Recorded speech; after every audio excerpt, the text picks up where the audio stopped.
Father, we thank you. Daalụ n'imere ka anyị soro wee banye na second half afọ 2021. Daalụ maka na ịkụrụ anyị dịka mkpụrụ n'ala ndị dị ndụ. Daalụ maka amara niile dị iche iche nke imere anyị n'ime first half. Whatever things mere na first half, I am that they are not to be compared to the things that you will do even in this second half. Ya mere anyị ji obi ụtọ, obi ọcha, obi aṅụrị wee na-abịa n'iru gị n'ụtụtụ a dịka anyị na-achọ ka anyị lee anya n'ime okwu gị wee kwupụ okwu amụma wee create second half a otu ọ na-agaghị isi wee dị na mezuo n'ime ndụ anyị. Mmụọ nsọ anyị na-adabere na gị, meghere anyị eluigwe.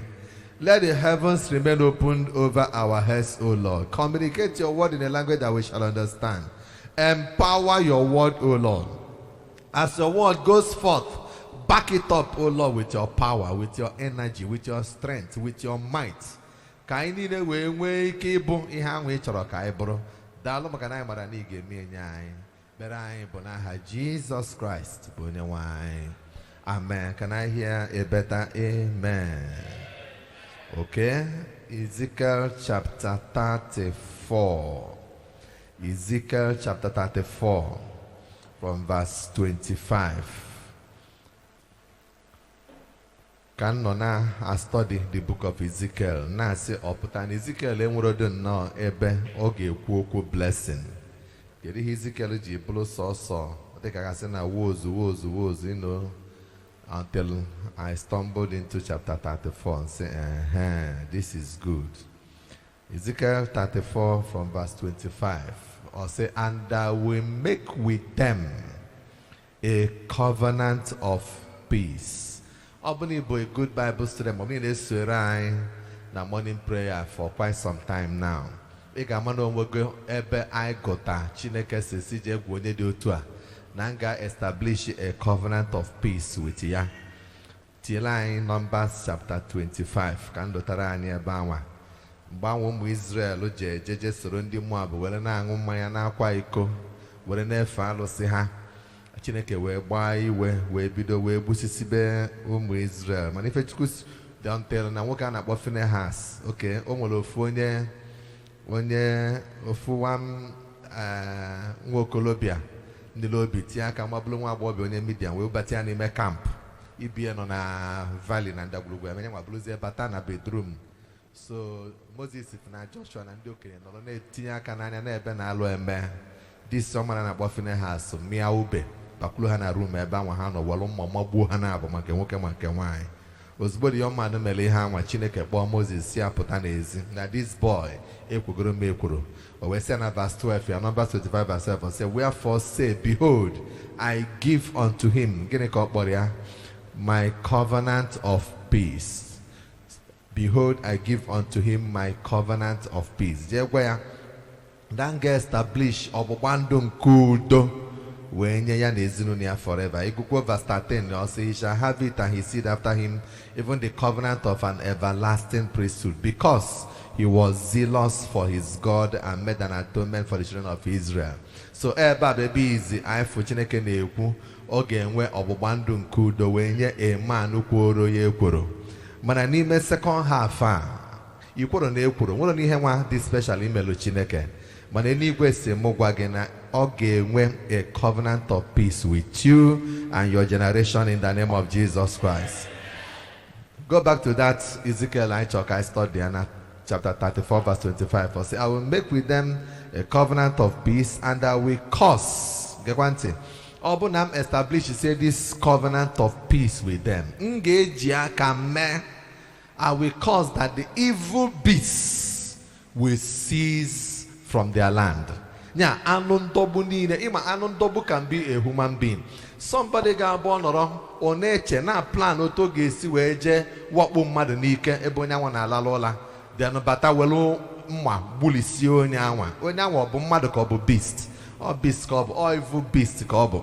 Inale anya na ọgbọ anyị kịta every day itinyere television, every time ị na-egeti na radio, ife ga na-anụ bụ violence. otu esi egbu mmadụ 78 ebe a, mmadụ 34 ebe a, mmadụ nke ebe a. For now, so many parts of Nigeria today, the mother they alalola with their 2 eyes closed. Or in alalola chilo binaga because tomorrow what is going to happen next? Evil beasts everywhere. Man, for us, God is bringing a word of prophecy. Also, also establish a covenant of peace with you, but also I will cause all these evil beasts that they will seize out of your land, and then you shall dwell safely. Wilderness, whatever. God say, wherever you are dwelling, God said that you are going to dwell safely in the name of Jesus Christ. You are going to sleep. You will dwell safely, you will sleep well. And then verse 26 will say, and I will make them and the places round about my hill, I will make them a blessing. Now,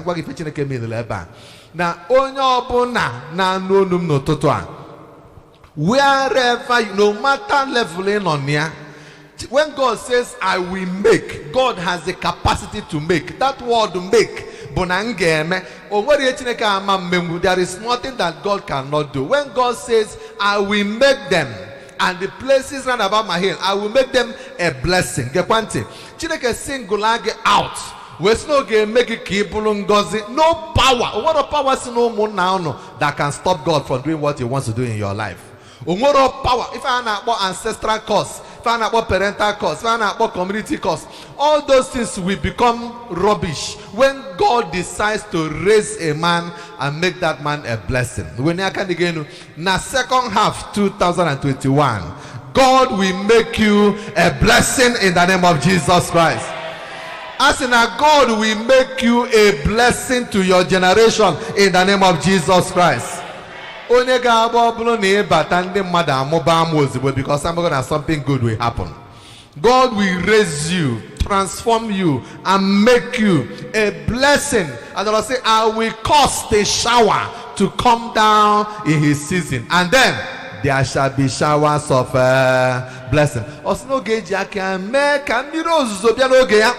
Mirozo nke abụrụ physical mirozo enwere ihe ga-abụ ome na ndụ mmadụ asị na iju agba na ndụ onye a onwe ga-abụ ome na ndụ mmadụ asị na onye anụnwa na okay ịsụ ya n'asụsụ ndị ụwa o nwegasị language ndị ụwa na-asụ mana achọrọ m esi ya because ọ ma dị m mma n'ọnụ mana o nwe ife ga-abụ mmadụ mee ndị mmadụ enye onye anwa afa dị aṅa because na God decided ịsayeta page onye anwa ekpere onye ọbụla na-anụ onu anyị n'ụtụtụ a Bona second half 2021, anywhere gasayeta page again Jesus Christ.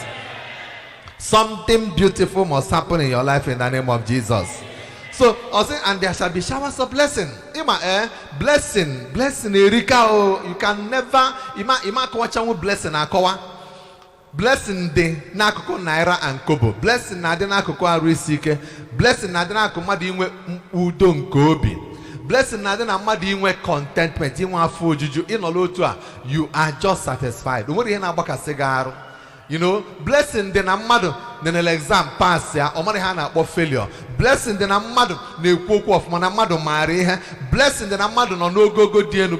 Enwe so many ways blessings abịa n'ebe mmadụ nọ. Mana can I tell you, Chineke mali hominu by blessing. Whatever did not be Chineke, be a difficult woman, mother, so no one go blessed. Can you go meregiani me second half? Nah, Jesus Christ. Imani bota wata kili kunaka keta Chineke choy bless ya. If you put blessing, never want to clear kunaka no. I brought the same thing. I got what blessing, never want to clear na go elementary trainer. Or brought the same thing. I got what blessing, never went secondary school no. Or in university, well, if I got a man, do you not the blessed? Or in Azafia, will figure women and do the blessed. Or in all local, will he have women and do the blessed? A medical doctor will he have women as not the blessed. Blessing each other, banda. I'm on level na angle again. Mana, I am raising my hand over your life. I am making a decree according to the word of the Lord. May showers of blessings be released powerfully, mightily upon your life in the name of Jesus Christ. Look, all the showers of blessing bear give birth to Ephesians in verse 27. Verse 27 also, look, when these showers of blessings come, number one, bona the tree then at the field will begin to yield her fruit. Imana mmadụ na planting season, mmadụ na-enwe ike ka ọ nwee obele ji naanị mgbe ọ ga-egwupụta ji anwa okwukata ji anwa je kpọ ndị mmadụ fa bịa nyere aka a na-agbazi di ji ram because na ife ji fọmụ naanị a ga-egwu nnukwu toonuru wee nwee ike ka e wee na-egwubi na ji anwa ọ gbachaa ngalaba dị iche iche onye melu nwa obele ji a etili naanị o jezie naanị wee fụọ mọzụla gbajikọ ebe niile koro onye mere ihe anwa ọ Jehova. Onye mere obele akpụ osisi akpụ etiri naanị eluzie mgbe a ga-ebupụta mkpụmkpụ akpụrụ otu a onye mere ya Jehova. Onye mere ofukpụrụ ọka akụrụ naanị emesisi ọka anwa amịa ogbe 1 2 3 ya nke ibute ọka junior onye na-eme ha Jehova. Look, Chineke si look, when the showers of blessings come, everything ekeleke will begin to function optimally. The tree then at the field will begin to yield her fruit. The earth, Annie, will begin to yield her increase. And then they shall be safe in their land. Let me also prophesy to you. If obuna ba call login, if obuna be finalo, if obuna be fisinia were weti hiji were enendo anya, everything that your hand touched, everything that you office I am speaking from the word of God. In this second half, I command them to begin to receive uncommon blessings from God in the name of Jesus Christ. Oh yes, uncommon blessing. Fruit of the land. The earth yielding her increase. Everywhere around you. Most importantly, they shall be safe in their land. No. Ndị Fulani herdsmen na terrorists na ha niile na-afịọ n'ọgbanya no hawa bịa bụ ife a ga-esi na anọ wee wepụsịa ndụ ndị mmadụ onye nọ na-asụrụ ọkụ ga-ebugodo ụzọ nwa before na-elu sọma fọs arụ Chineke ga-eji aka keep anyị safe in the land. God nwere the capacity to provide security for his people. God will what it takes to shield and to protect his own. Or say they shall be safe in the land, and then they shall know that I am the Lord. One of the things na second half convince yourself na no matter here na news, no matter what is happening around us, convince you so long as na Chineke dendo, no weapon formed against you shall prosper. Believe voya nebending kegino na the hand of the Lord will protect them. Ebu mugino, the hand of the Lord will protect them. They will be safe in the land. Your parents, they will be safe in the land. Your brothers, your sisters, your wife, your husband, all nobody related to you, that they shall be safe in the land, and that no weapon formed against any of them shall prosper. Believe it, because the Lord has said it. In the second half, they shall be safe in the land, and then they shall know that I am the Lord. I'm like actually get you go sometimes. Or say na home he we mara na mu onwe mu bu Jehovah. Yeah, ebe asina, you know, even ebe atulu bomb, even ebe kele meji we mat. No matter how bad the situation is, God can still stretch forth his hand and deliver his people, just for them to know that he is the Lord God Almighty. Also, when I have broken the bands of their yoke and delivered them out of the hand of those that served themselves of them. And verse 28 is interesting. Also, look, and they shall no more be a prey to the heathen.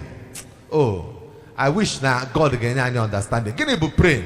And then I buy a biology. When canon and about put as an cabo predator, as an cabo prey. A prey bo ano zoje meni. Okay? Now, obuni weta lion keta, weta atolo. Between lion and atolo, kelen kebu prey. Atolo bu prey to the lion. Chineke ma even among human beings. And when did you be family pray? And when did bu anu ndobu na adobu mmadu ibe ha? Ibe lotu Nigeria si we de keta. O de gagasi na ndi Igbo dike nwele ebe akalofa line na fa magafe. Odi Igbo amaga across eba mba, amagafe eba. So as far as the system melia na the Igbo man gabu a prey to the hidden, to ndi na moro chukwu. Izaro hasa iba oro to them. Imam weto okege. Obu ni jiro la chafi ke na etilifa mbu na dala hanane hana zopia ka si like nwere bi ji azo eje. Okay? Otu esi we configure the obodo. I batazena na Anambra state anya, Iblo ni Anglican, o de ka se no nwele ebe akala line na imanlu. enwe ndị ọ bụ their portion ịdị na-abụ gọvanọ. Once ịbụ Anglican mba ịma cross ime elu onwe ebe ihe ejerebe asị tụba na alụ onye ga deputy ebe fit fana onwe family gee m ntị now this season all those nonsense must stop. I say that all those nonsense must stop. All ife Chineke na-agwa ya na second half no more ka ị ga-abụ a prey to the hidden. Ndị na-amọrọ Chukwu a na-ride the roughshod on ndị malụ Chukwu. Ndị ga-abịa were ezi omume weta n'obodo ha eje nọrọ na-azasa ndị na-amọrọ ndị ajọ omume, the wicked are nọrọ on top of them. That equation must change. Chineke ga-change here, the power of God ga-change here, the mercy of God will change here, the grace of God will change here, the glory of God will change it. In this season, it must change in the name of Jesus Christ.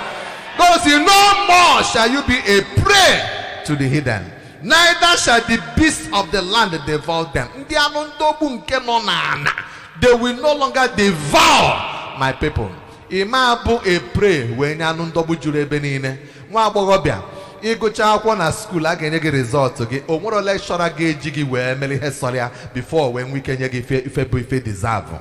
You might be a prey. You might be before you went all a subject, you know, a molest sexually. Before you went any favor, a harass whoop your dignity as a woman. Nobody will do that to you. The hand of the Lord will make sure that His favor will always go with you. Ni wara mother. Mwenu chineke. Obu ni we chineke. Chineke mwanyeregi. God can make a way for you. I am praying for somebody this morning. I'm gonna say no more mother, no more no. Look, all those nonsense they must stop on your behalf in the name of Jesus Christ. A prey. The beast of the land can no longer devour you because your God will be there to fight for you. Because your God will be there to look after the things that concern you. Only hope na second half. Don't program your mind that you begin to do them. And I'm assuring you that once you begin to tell yourself that you will do those things, the mercy of God will be there for you. Okay, for Anna ba Euro kita one the European nations and about their whatever. Most times, those of you will have in a chapter now. First, more personally, and one of time first half. Because anything can happen in the first half. First half, I brought my in Emily has some nature. When I like 10 minutes to the end of the game. Why can't we get TV? Or for the 10 minutes. If you didn't a million can is young, if you didn't a million can work a car, why can't you like a kill ball? Second half be able action half. Or go back, you were full to the 10. You can make mistakes and then correct so all when mistake in na first half, second half anyway I got correct Jesus Christ. Action half, things will begin to happen for you. Things will begin to happen in your life. Every little effort you put up, heaven will back it up and then give you results. Look, all of a sudden, if you can taste this, I'm not like a tennis in the Hana Fapia when Bode now. First game, lose. Second one, lose. Third one, in then I know appear 5-2. Each one on go all of a sudden. We million test set, million fourth set, million fifth set. We know now. When can watch it one time. We been in the ball. TV, maybe first. I say no lose go the game. No barulu. So more face a force. Lose no to teta. Negezi news. Ni Anna Piotr say where the hot eventually is it really million. That's how come. Or if it's in a second half. Don't judge anybody by what has happened in the first half. Second half will be a baby Jehovah Nano will awake 10-0. When you can again, let me speak into your life. Okay, for second half, I engage the forces of heaven on your behalf. I engage the atmosphere on your behalf. I engage heavenly environment on your behalf. I engage the moon, the star, the sun, the air, the wind. I engage them on your behalf. I engage the east, the west, the north, and the south. I engage them on your behalf. And I am pushing all of them. They must favor you in the name of Jesus Christ. They must move you to your next level in the name of Jesus. They will back up your efforts in the name of Jesus. You can never end up as a failure. Iman failed in 2021 now. Iman failed in the second half. Something will give way in your life. They will eventually come to congratulate you. That will be the story of your life in the name of Jesus Christ. Oh yes, so that verse 28, where they shall no more be a prey to hidden, neither shall the beast of the land devour them, but they shall dwell safely, and none, like that one, and none shall make them afraid. The too small, the too small. Death cannot make you to be afraid. Imam, you are going nowhere. You won't die prematurely. The highest thing they could do you mad egubon. If from the Meketa, I say Nejidelo Onyawa, when you see the iPod. I say now 3 fellow. No, death sentence. Even in a baby, here where you the Madegu. I say no, all the highest thing. Can I tell you something? Name Jesus, I need your one. I job one. I'm an all rubbish. All it's a paradise. So nothing shall make you, nobody shall make you afraid. Second half, let them come. The harder they come, the harder they will fall.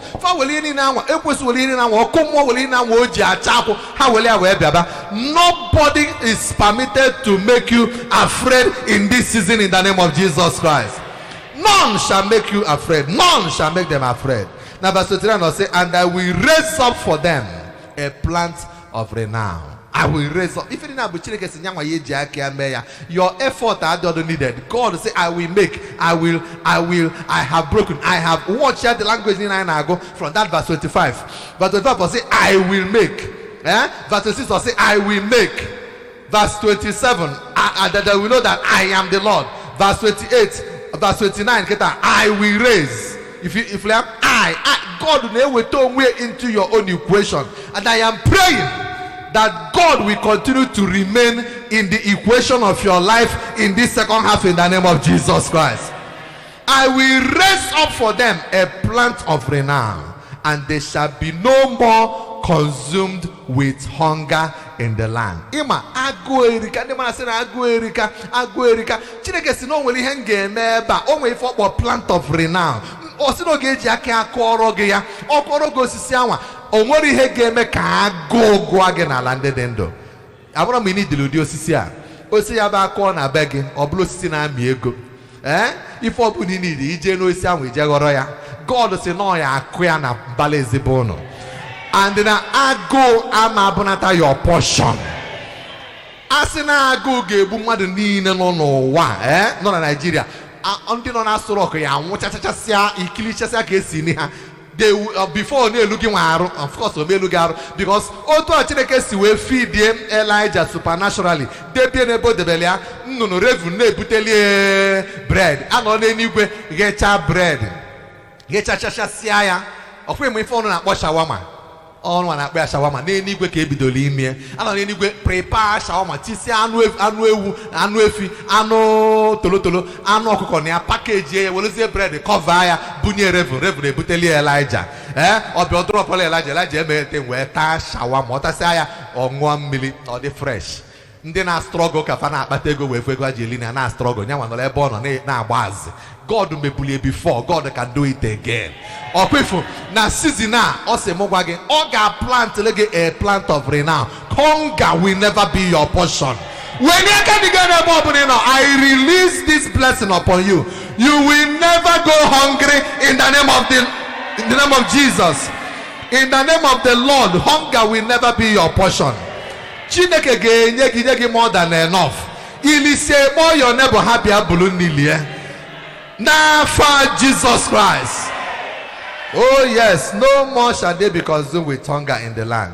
Or say neither bear the shame of the hidden anymore. In my fable hidden. Hidden ndị amaro chukwu, ndị mba ọzọ, ndị na-awụfu ọbala anyhow. Ha na-etinye ndị mmadụ n'ọnọdụ ifele dị iche iche. Mana Chineke say na this season the shame of the hidden, you will not bear it. Ame nwezi akụkọ apụta asị na ndị amụrụ Chineke ga-anọzia na-emenye gị ifele n'iru. Ọ ma bunata your story, ọ ma bunata your portion. N'ọfịs ebe ọ bụ na ị nọ, gee ntị, o nwere one problem ụmụ Chineke nọ. Ha ụfọdụ oge ọ na-esi na prayer point time. Begin to see yourself as an enigma, as somebody in your office cannot do without, as irreplaceable, as indispensable. Begin to work with that mindset and that mentality. Begin to organize yourself. Program you are the power that is revolving this organization. The level Chineke Geji will disgrace the hiddens of your generation. No longer will you bear the shame of the hidden. You are going for the top. I am speaking to somebody. The top will be your portion in the name of Jesus Christ. Make policy govern. Heaven will do it in your life. That is what the word of the Lord is bringing to us today. And then verse 30 where it says, thus shall they know, that they will now know that I, the Lord their God, I am with them. This issue of divine presence, being sure that God is with you, being 100% convinced, this divine presence, may it follow you throughout the remaining months of 2021. In Orani, man again a Chineke no. In an office, man again a Chineke no. You know, helping them, man that God is there with you. Divine presence. So shall they know that I, the Lord their God, I am with them, and that they, even the house of Israel, they are my people, said the Lord God. God will do something. Come on,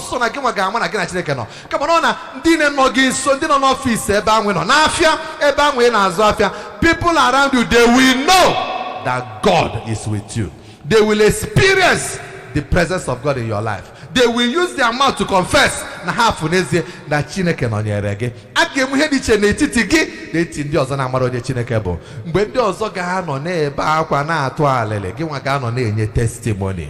Mgbe ndị ọzọ ga-anọ na-eti mkpu n'ife agasasịa, ị na-eti mkpu n'ihe adịbasịa mma. Mgbe ndị mmadụ ga na-asị chinanya mmiri n'aka, na-asị ahụtazighị eme, ime aso dị confused. Gị nwa ga-abụ onye ga na-egosi ha ụzọ. Jesus will always be there for you. He will manifest on your behalf. He will show you what to do in the name of Jesus Christ. Then at that verse 31, where it says, and you are my flock. Flock the flock of my pasture.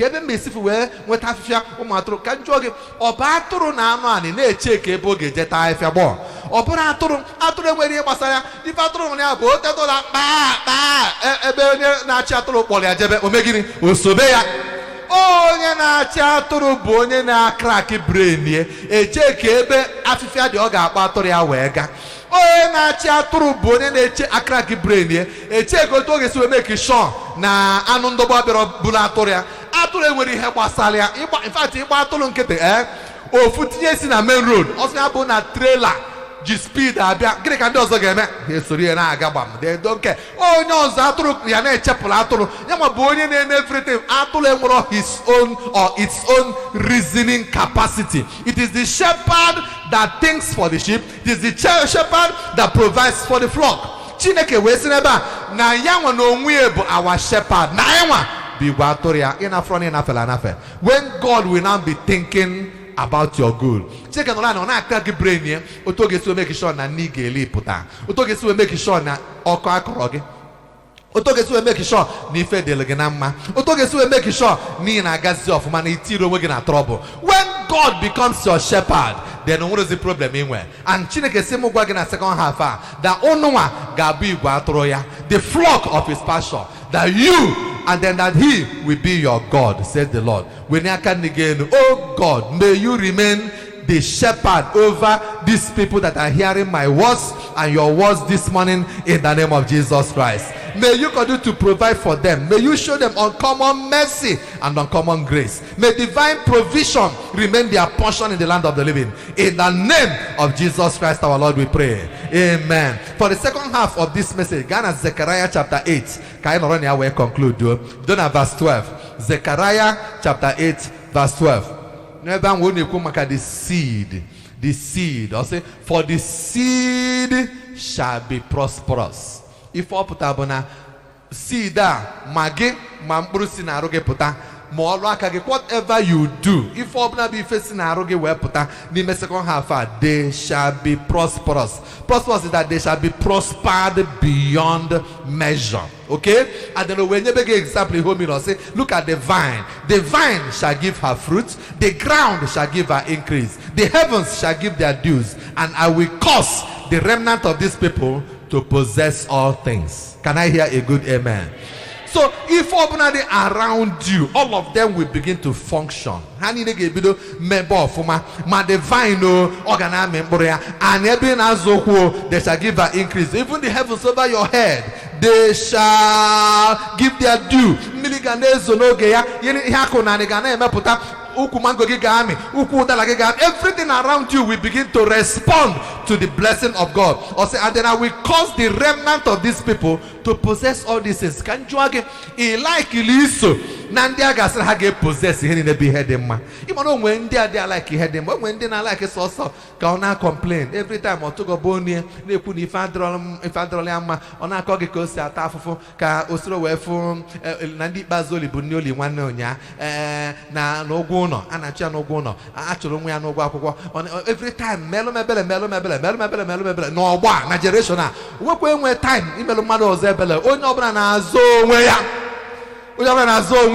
so Chineke na-ekwu melundinke ya ife dị is to make sure na ịbanye na ndị bụ ndị nke Chineke. Program yourself, enter into the people of God so that the blessings of God can also access you. Kama mmeje na ayọta na-enye testimony na mmadụ dashiri 100,000 kama ya ka nsoro na ndị na-adashi ndị mmadụ 100,000 keke ka alụ gị mma nya ka nsoro na-adashi ndị mmadụ 1 million. I said, and dash, if you are donation 100 million for Buisione, then I'm after a donation. Get down. Or say, I give 100 million. Buisione, or a markup. It's no is. Many of them are doing genuine business. Many of them, Umazina, they are in Facebook, and they are TikTok, and Kanke Hana, how can I say, Asia, and I cost the Madego. I don't make a had it. How old are they? Nkana Gwegundio wana about the video. I don't know the when we private jet in Cape 24 years. Go private jet. We or choice bob no buy a jet. No for Nigeria again one on.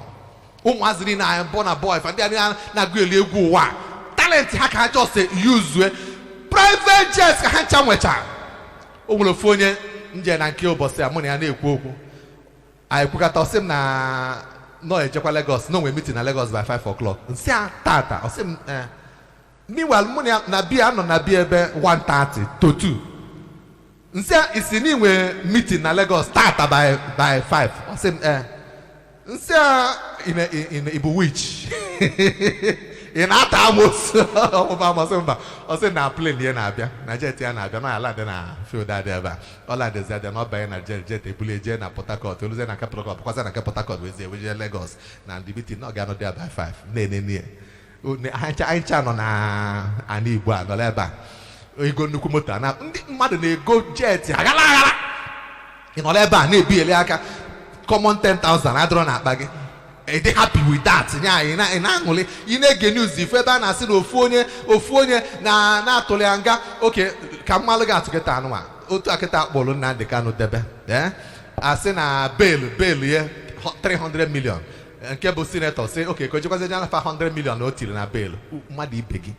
Anak 100 million. Na boto anak bu otu. Ine ne detain. Ide happy na genwa ejiro 5,000. Ine nwa ngoli ni 5,000. Iwe kwesiri iwe.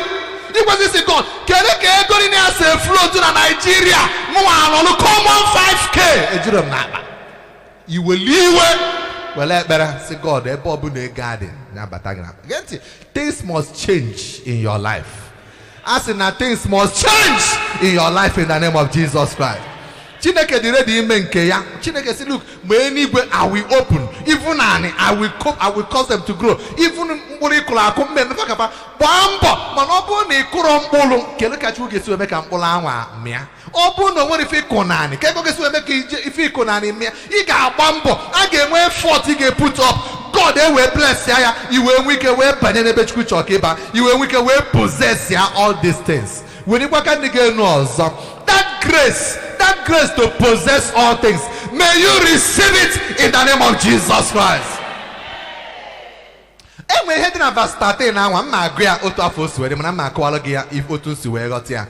Now, look, now the same place it shall come to pass. As you we are past tense, as you were a curse among the hidden, O house of Judah, house of Israel. So will I save you, and then you shall be a blessing. Now, get it. If you further understand it, before you were a curse. Before. I like Rogi. Before, I forget so complain. Before, I forget. Ndibana macho so abia kwa oni mama bia eyo akabunko bia eyo manu o de ka kerosene for gugo obi bia eyo ka gba ele kerosene. Before you were man, now na second half I am going to reverse whatever was wrong in your life before now. Chineke say I am going to reverse it. I am going to turn you. I am going to save you, and then you shall become a blessing. I believe him now. Whatever negative testimony you were before, heaven is reversing it. Second half of 2021, I get you where reverse here. Terrible testimonies you were before. You are going to become a blessing. Me likely, money likely. You are going to be a blessing to your generation, to your family, to your parents. It can be a blessing to everybody around you.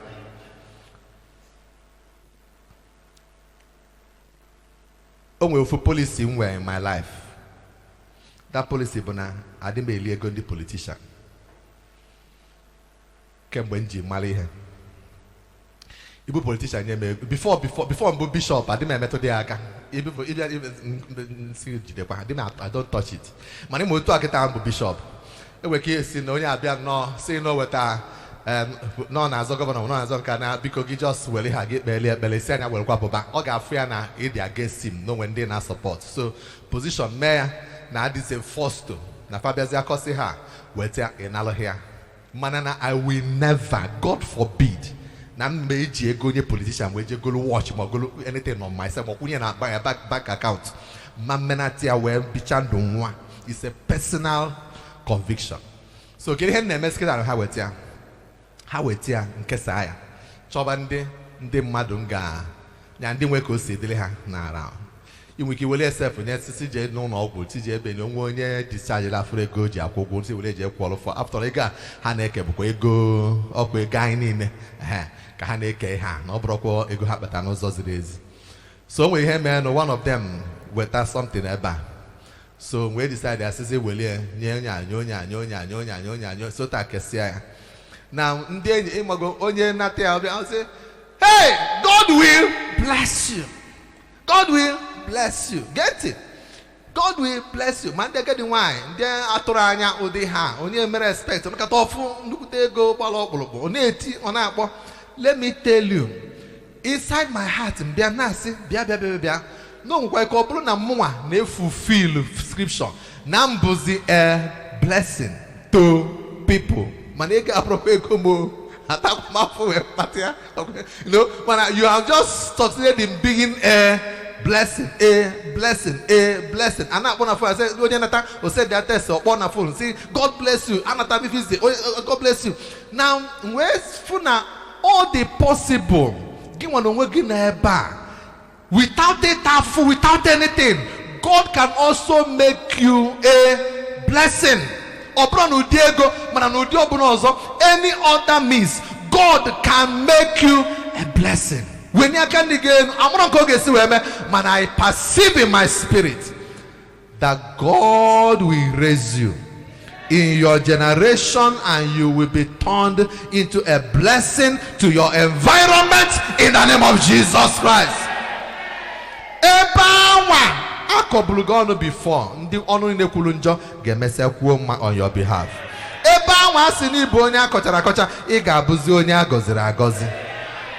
In the name of Jesus Christ.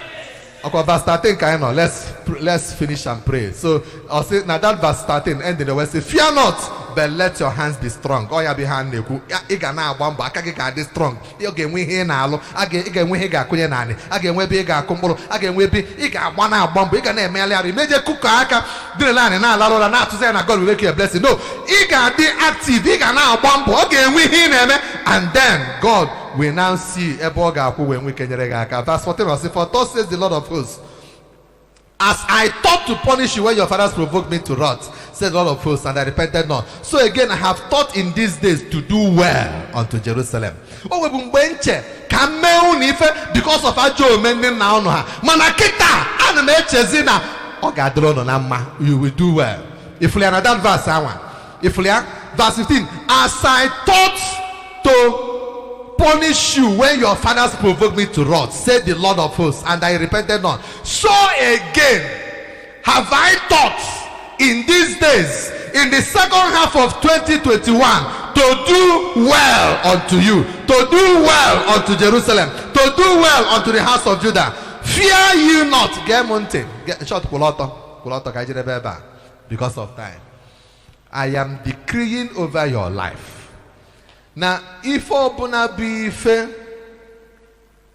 balonjo nandoge balola balo nandoge noge garaga, the atmosphere is changing, turning it around and making it to smile and to make you happy, make you rejoice, make you be joyful in the second half of 2021. You will not die young. You will not die prematurely. Nobody is permitted to die prematurely in your family. As you go out, heaven will back you up. Every little effort you get put up, anyway get blessed with uncommon blessing. In the morning you shall be blessed. In the afternoon you shall be blessed. In your night season you shall be blessed. In your coming in you shall be blessed. In your going out you shall be blessed. If I have a blessing, I receive okwifo. Hana fe COVID-19 as one another variant putakwana na South Africa. Another variant putakwana na India. Putakwana ebenwa putakwana ya putaba. Okwifo giwa. Sonante ke gana anuya anyaga ma afuya o man lugaru. Good health will be your portion. Good health will be your portion. No sickness is permitted to invade your body. No disease, no infirmity will be your portion. Away from strange sickness in Egypt. I know that what cure for your wafa. Saying no cancer, saying no hepatitis, saying no leukemia. Rubisha. So none of them will come near you. They won't come near anybody in your family in the name of Jesus Christ. Oh yes, strange sicknesses and diseases, I curse you. I command you. As a victim of any sickness, disease, or infirmity, I command that the healing power of God will disgrace you, sickness, liberate and set that person free now in the name of Jesus Christ. Chineke say, I am thinking well for you. I raise my hand. It shall be well with you. It shall be well with you. It shall be well now that business in there. It shall be well now that office in there. It shall be well in your relationship with people. You will do well. Your head will be crowned with glory. You will end up well in 2021. You will do well in the name of Jesus Christ. I na sopro again. I na jagema I de buri again. Maka ni dula but tata bo bochi nke mbo n'ime ọnwa nke asaa n'ime afọ 2021. Okwu niile isi na okwu nsọ gị wee kwupụ n'isi anyị na-ara ya. Anyị ji obi ọcha na obi ụtọ na obi ọṅụ wee sị na ọ ga-abụ our portion.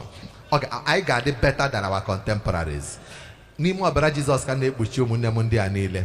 Ndị na-ebu ndị nụrụ onu anyị n'ụtụtụ a. I soak them, I submerge them inside the blood of Jesus. My decree over you, but not all of you will end with testimonies. Thank you, Father, for answering our prayers. We have prayed in Jesus' name. Amen.